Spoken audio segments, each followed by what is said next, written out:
This is Cyrus Fees, voice of the NWA, Global Force Wrestling, and fight shows around the world. You're listening to The Kings of the Ring. That's right. Episode 7 marks the debut of broadcaster extraordinaire Cyrus Fees as our next special guest voice actor. Cyrus is a definite star on the rise, like the next Mauro Ranallo. He calls pro wrestling, MMA, and combat sporting events everywhere, from the U.S., India, South Africa, and all over the world. He's worked alongside UFC Bellator legend Chael Sonnen and the Mike Tyson, as well as for Global Force Wrestling and the historic NWA 70th Anniversary show headlined by Cody Rhodes versus Nick Aldis. And now, Mr. International brings his velvety smooth voice to the Kings of the Ring. Kings of the Ring is wrestling's first audio drama podcast, depicting a fictional version of the 80s wrestling scene presented like a soap opera or cable TV drama series. If this is your first time listening to Kings of the Ring, you're going to want to binge listen from episode 1 to catch up on the story, just as you would any other cable drama series. Kings of the Ring is available on virtually any podcast app or listen directly from the website kingsotr.com. Previously on Kings of the Ring, Diamond Donnie Gold made his long-awaited trip to Puerto Rico and got way more than he bargained for when he nearly incited an historic riot in Bayamon and almost lost the WWA World title in the process. Corporal Punishment, Hercules Harris, Killian Cavanaugh, and Tommy Aloha had some deep conversations and managed to avoid all getting thrown in jail. And Julian Kane catches Charlie Gotch off guard with a phone call. Some words were exchanged, including the ultimate insult against American Midwest wrestling, which was too much for Charlie Gotch. Today's episode will be rated TV-14 for profanity and domestic violence. Ladies and gentlemen, welcome to the Kings of the Ring. St. Mary's Hospital, Milwaukee, Wisconsin. Anxiety? What the fuck is anxiety? Charlie Gotch is in the emergency room. Tubes in his nose and in bed. Nellie stands bedside, and Buddy Melrose is in a chair away from the others. Dr. Buck puffs another drag from his cigarette and looks at Charlie's chart, while the nurse takes his blood pressure again. We call it an anxiety disorder, or more specifically, an attack of non-phobic disorder of exogenous anxiety. Is that the new word for heart attack? No, Mr. Puchanowski, and you did not have a heart attack. But you did pass out. A concerned Nellie interjects. Doc, we were there. He had a heart attack. In my arms. He almost... I assure you that this was not. However, an episode such as this can mask itself as a heart attack. Great. Does that mean I'm just crazy? No, it doesn't. It means you are suffering from an overload of pressure or stress. Do you experience a lot of pressure at your job? None at all. Well, how about at that moment? Charlie shakes his head defiantly.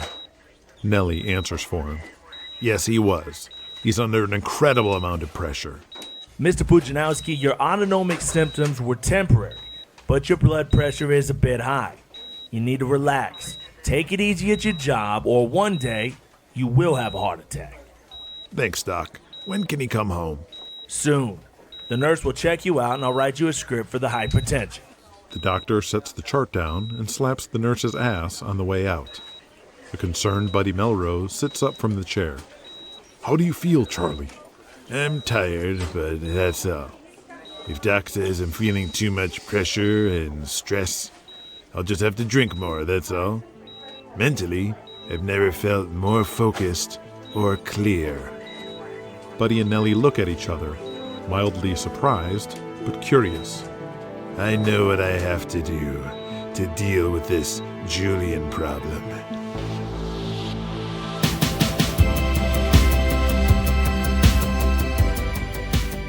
Kings of the Ring, Episode 7, An Indecent Proposal. Burt Ironside's All South Wrestling, Municipal Auditorium, Shreveport, Louisiana. Burt Ironside is at a desk backstage with pad and pencil, going over the format sheet for that night's show. His son, Michael Angel, is in there as well, pacing. Just spit it out already, boy. Michael takes a breath. You know I love taming Gabriel and working these towns with you, Bert looks up with his reading glasses on the end of his nose. I think I can be. What the hell are you trying to say? I think I can be more. You want a singles run? Bert gets up and walks around the desk. Oh, I get it. You think 'cause all the girls whistle and scream that you're Mr. Shit now. Is that it, boy? No, Daddy, that's not what I meant.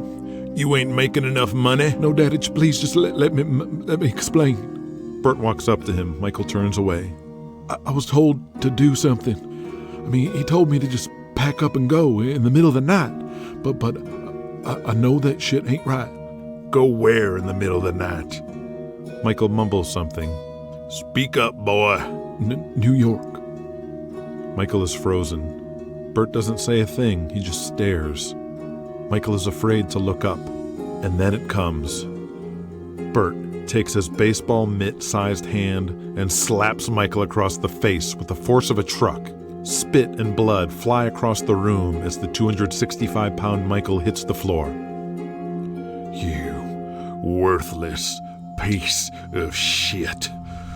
You're going to Julian Kane like Thor Hansen? You think he'll take care of you? He can't protect you, boy. He can't cover up for you. You'll be all alone up there. The hugely muscled Michael Angel slowly tries to get up as the entire left side of his face is numb and his teeth feel loose. And for what? To be part of some upstart territory?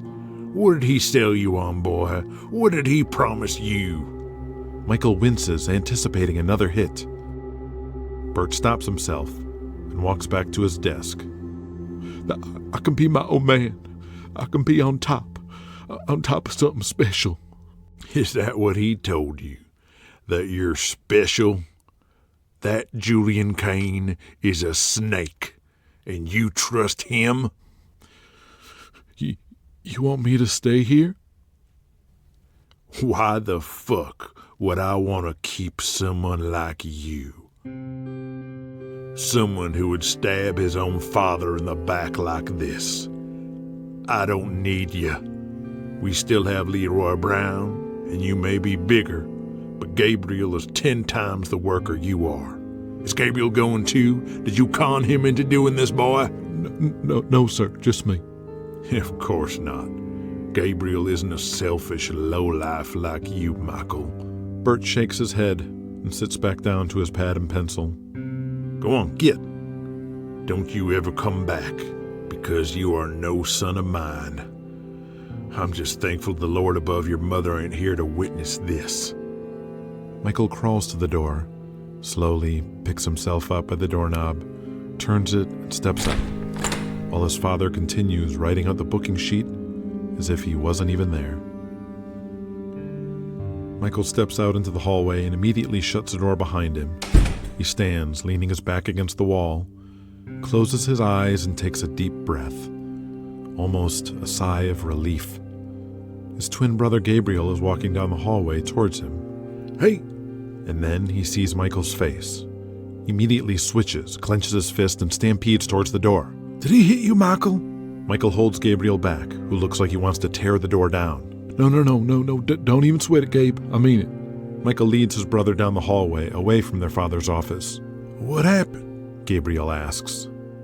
I did it, Gabe.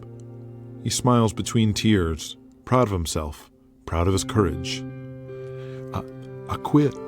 No, I'm going to New York. Empire? Michael freezes, worried about his brother's reaction. Gabriel shakes his brother's shoulders in joy.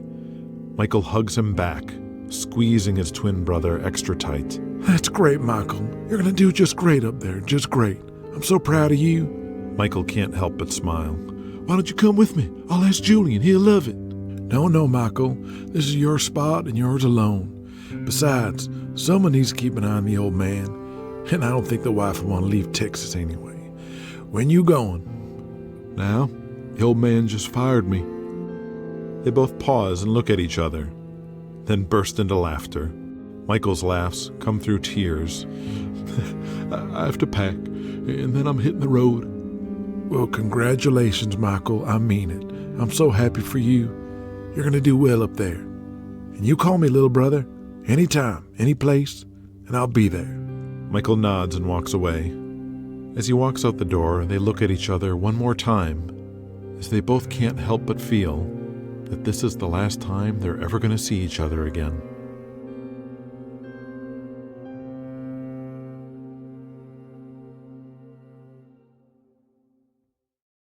Miami, Florida, the Cigar Cafe.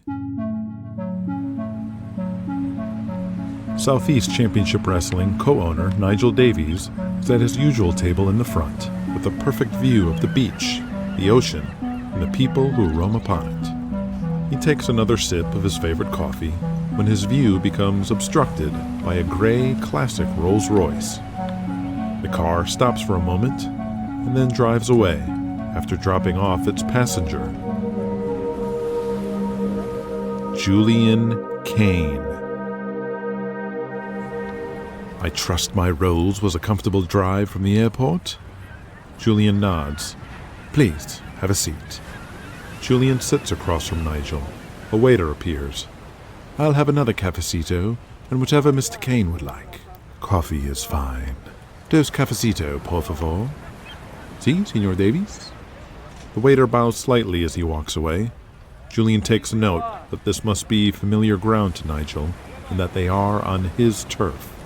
Julian adjusts his chair to have his back to the wall. Nigel notices this. Julian, please, relax. You are my guest, and we have much to discuss. You've always handled yourself with class and calm, Mr. Davies, so I accepted your invitation. But I am curious as to why. I wanted to talk to you about the future and your plans for Empire. Mr. Davies, I've always respected you, as did my father. But despite that, I'm afraid you can't talk me out of anything. On the contrary, Julian. The waiter returns with 2 Cuban coffees. The telegram you sent was quite clear about how the WWA felt. Come now, boy. I am the mouthpiece of the Alliance Board, and that was it. It was Charles and Burton who pushed for that. I went along with it because I didn't want them to know where I stood. Julian's ears perk up. Do you know my legacy in this sport? You were responsible for many of the most successful territories around the world. You either ran them or built the foundations and handed them off. But your influence and contributions to the business the past 40 years is intimidating. Yes, Julian, thank you. When you've accomplished so much over so long a time, you get to a point where you wonder what is left. And then came you. All I knew of you was that you were Jonathan's overeducated son, whose only job in wrestling was that as the worst referee in the sport. Julian smiles with a grimace at the memories that observation evokes. When word was out that you would inherit the Empire State Wrestling Federation, I assumed you would run it with no more passion than the passionless Daniel Hawkins has been running the Carolinas, or that you would announce the ESWF would be up for sale. But that's not what happened, was it, Julian? Not at all. You thumbed your face at Charles Gotch and declared war on all of us. Bravo. Julian, still not sure where this is going. Julian, you have got my attention, and I want to help you. There it is. In taking this meeting, Julian approached this from all sides, trying to figure out Nigel's angle. But he felt the possibility that he would want to back him was not a possibility. Help me do what? What else, Julian? Take over the world. Up to this moment, no one had figured out any of his moves or his ambitions, which just made it that much easier for his opponents to underestimate him. At this moment, Julian feels vulnerable.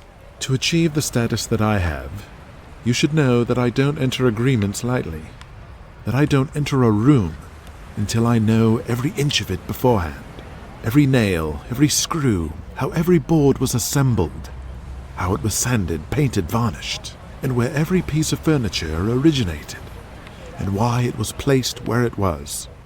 Julian listens intently. I know that you have secured television deals across America and Canada in nearly every market that was once a hotbed, but has been largely dormant for years. because Gotch has been too lazy to run shows there. I know that you are using, how shall we say, financial influence to place Empire Television directly into key home markets of AMW. And I know everything launches after Thor Hansen wrestles Prince Abdullah in Chicago, a building which is currently on pace to sell over 15,000 tickets. Julian isn't sure how to feel at how effective and thorough Nigel was. My compliments, Mr. Davies. Please, Julian, call me Nigel. And rest assured, the knowledge that I have attained and deduced of your plans for Empire lie only in my head. I have not shared any of this with the members of the board or even my partners at SCW. But more than what I know of what you have done, I also know what you have failed to do. Oh? As valuable as the syndicated package is, what you covet is cable television, isn't it? And I know that you failed in trying to get on WVBS. Jack Valiant, the CEO of Valiant Broadcasting Systems, is a personal friend of mine. We arranged the original deal back in 1971 and remain friends. I can help you. Jack Valiant was quite vocal in his dislike for me. There were also binding contracts in place between your SCW and WVBS. And my offer to Valiant was to be exclusive. Frankly, Mr. Davies, I'm not interested in sharing a network with another wrestling promotion, even if it's yours. I wouldn't either, but I can literally guarantee that you will be on WVBS if we make a deal. How? SCW has cable, which has incredible long-term value, but it does nothing for me now. I am sandwiched between the Daniel Hawkins Carolina group to the east, Raylan Crenshaw above me in Tennessee, and Bert Ironside's monstrous All South to the west. I cannot expand, and I cannot directly take them on while you grow in the north. This is chess, and I know how this game ends. So, I am changing the game. I want to work for you, Julian, as a consultant, advisor. I'm too old to do this full-time anymore, and I'm tired and my health is not the best. And I miss New York. I love to visit here in Miami, but I hate Atlanta. I hate Georgia. So hot, sticky, and the people. Oh dear. And if you were based out of New York, you'd also be closer to your mother. My compliments as well, Julian. You know how to do your research as well. Julian nods. You're a wise and considerate young man. And you're a great man, Mr. Davies. There's much I can learn from you. But I don't see how you can guarantee getting Empire on WVBS. The contract between WVBS and SCW is binding and unbreakable. The solution is simple. You're going to buy Southeast Championship Wrestling, and then you will own a binding and unbreakable television contract on WVBS. Julian breaks a sinister grin as he holds up his coffee to Nigel Davies.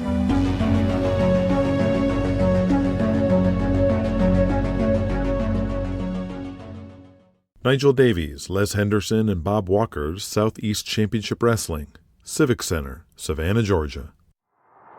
Two of the SCW wrestlers are behind the curtain, waiting to go out for their match.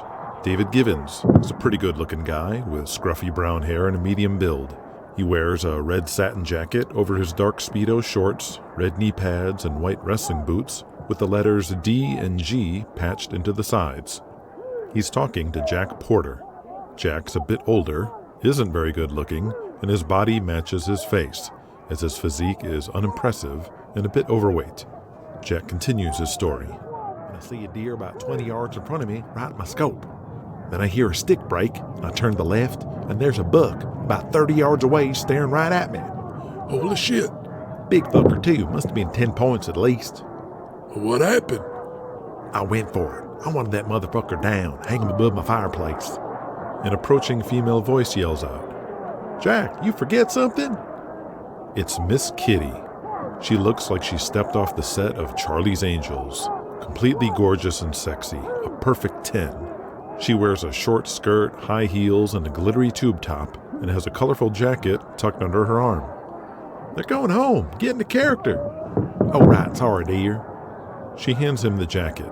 It's blue velvet with gold sparkles and fringe, styled to look like a fairy tale prince, with glittery writing that spells out beautiful across the shoulders. As he puts it on, she attaches ribbons and bobby pins to his bleached blonde locks. What the fuck, did you get him? No, I fired up, missed.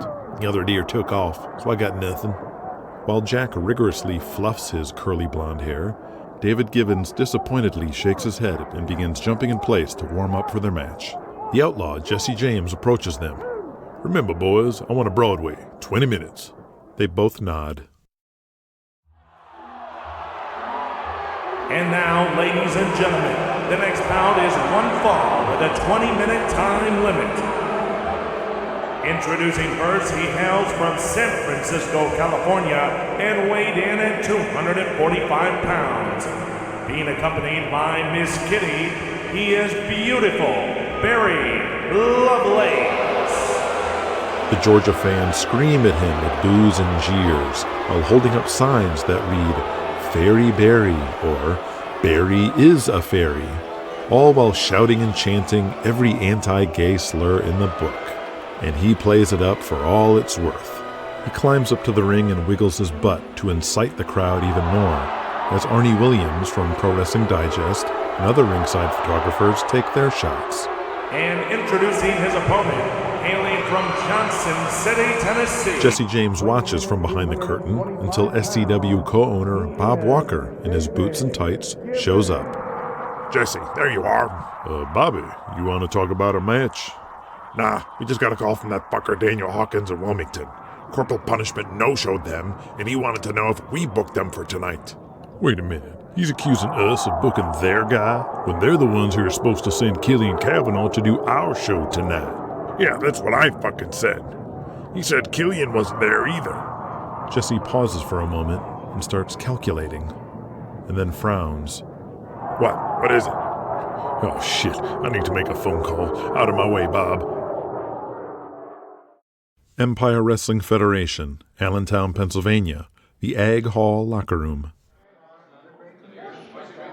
As the wrestlers file in for that evening show, Tarzan Kid, still in his street clothes, is talking to Louis the Greek. Some of the boys been talking, and they're saying Thor's going over on the Prince in Chicago. Really, is that what they say? Listen, Greek, I put 5 years in with this territory. I never left, and that loyalty shows with the people. You listen to that pop when I'm out there. I'm ready to be the top guy. I've been in that number 2 spot for years. 2-time Intercontinental champ, always the number 2 guy. The old man loved me. He was grooming me to take over. You know this. You can't just let Julian bring in some outsider over me. I've been here your entire run. Everything you say, I know. Julian hasn't said anything about who go over in Chicago. What I do know is he know your talent, and Empire will be the biggest territory in America, with room for more than one top guy. Their conversation is drowned out by a commotion in the locker room as a small group of men enter. Some cheers, some handshakes, as old friends reunite and new ones meet for the first time. Oh, yeah? A dejected Tarzan Kid asks as he sees who just entered the Empire locker room. Corporal Punishment, Killian Cavanaugh, and Michael Angel. Queens, New York, the Quality Diner. The Empire Wrestling Federation World Champion, Prince Abdullah Akbar, enters wearing an oversized fur coat and a New York Knicks cap. With the EWF title belt slung over his shoulder, he is greeted by the owner behind the counter, a fellow Iranian. He shakes hands with some of the other diners, also Persians, who all greet him and compliment him in their native Farsi language. He eventually makes his way to the back of the restaurant, where he sees his expected guest patiently waiting. Abdullah, my boy, congratulations. Charlie Gotch sits with a coffee, wearing a flat cap and the collar of his trench coat pulled up to hide half his face. Ah, Papa Charlie, my mentor, my brother, my master for life. I owe it all to you. Abdullah leans over to hug his former trainer and boss and kisses him on the cheek out of an immense godfather-like respect. All right, enough. Sit down. Abdullah yells across the diner to the man behind the counter.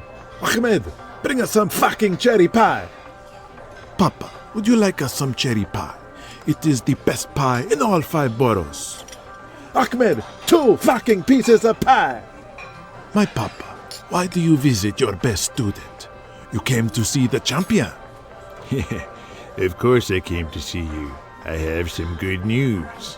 What better news could there be other than to see Charlie Gotch finally accept my invitation? He come right here in my neighborhood, my home.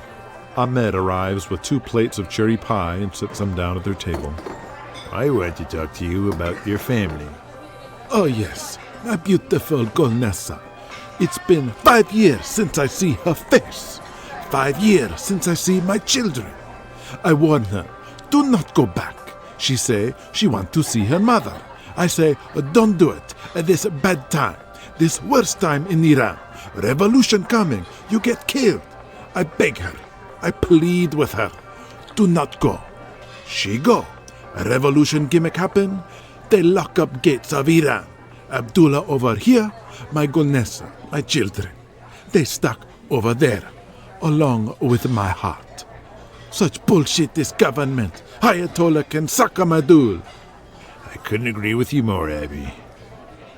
What if I told you there's a way you can see your family again? If you tell me this, I break this table in half with one strike of my fist. And then I get on my hands and knees and rip your pants off. And I suck your dick with the passion and fury of 1,000 angels. Okay. You don't need to do all that. You know I have connections everywhere. I have an old fraternity friend.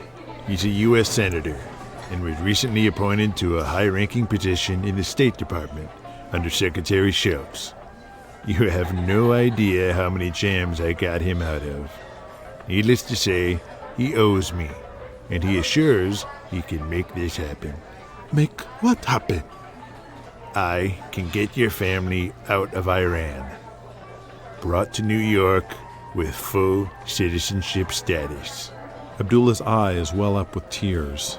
Oh, you do this for me, all because I make you proud. Oh, Papa, Papa. Easy, just take it easy. It's not that simple. Abdullah, this is a very big favor I'll be asking of him. And if I do, our debt is wiped clean, meaning I'll never be able to ask him for something ever again.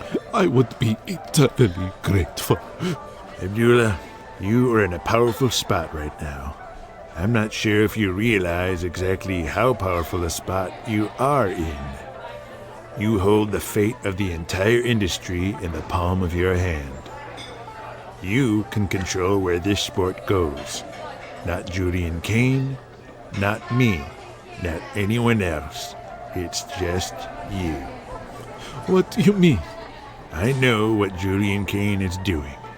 I've been watching it, and it's as clear as day what comes next. Julian is going to make Thor Hansen the champion in Chicago.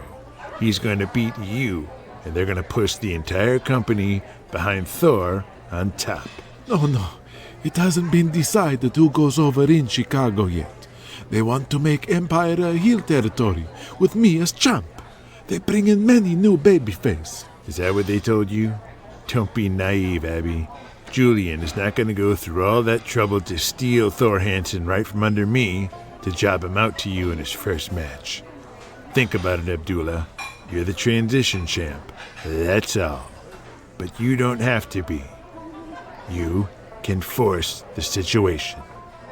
Julian is going to turn our sport into a mockery, something ridiculous. Thor Hansen is a joke, a walking cartoon character. Think of all our legendary champions in history. Dominic Dante, Crusher Krawcheck, me, Danny Gold, and you. Prince Abdullah Akbar. We wore those belts with pride, and the fans knew we could not be fucked with. And so did the opponents that stood across from us in the ring.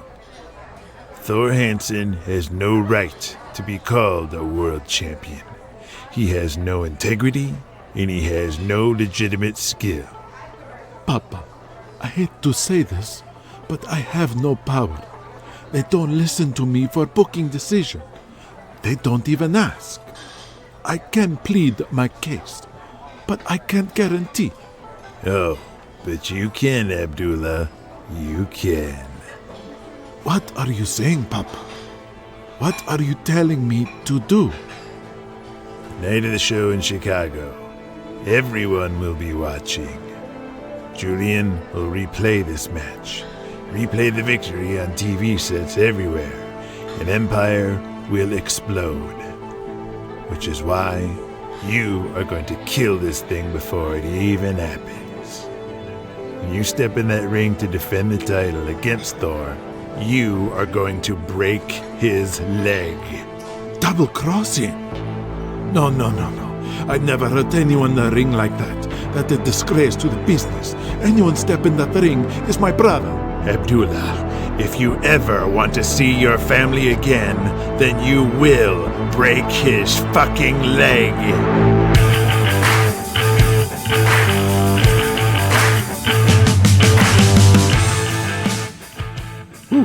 There it is, the ultimatum from Charlie Gotch.